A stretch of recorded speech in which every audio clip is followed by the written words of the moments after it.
कृषी मंत्री माणिकराव कोकाटेंना तात्पुरता दिलासा। नाशिक सत्र न्यायालयाकडून शिक्षेला स्थगिती। सरकारी वकिलांच्या युक्तिवादानंतर उद्या कृषी मंत्र्यांचं भवितव्य ठरणार।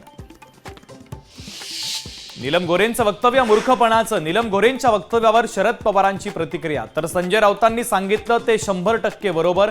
पत्रकार परिषदेत शरद पवारांचं वक्तव्य। मस्साजोग प्रकरणी भावना तीव्र आत्मसन्मान असतात तर त्यांनी पद सोडलं असतं। नाव न घेता शरद पवारांच्या धनंजय मुंडे यांना कान पिचक्या। माणिकराव कोकाटे यांचं एका कार्यक्रमात मोठं विधान। आम्हाला मुख्यमंत्र्यांनी पहिल्याच दिवशी दम दिला। जास्त मस्ती कराल तर घरी जाल। आमच्या हातात काही राहिलं नाही। कोकाटेंचं वक्तव्य।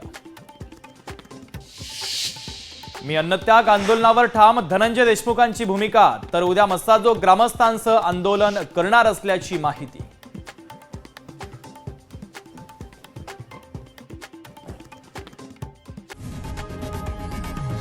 लोकशाही मराठी ऐका, पहा, जागरूक रहा।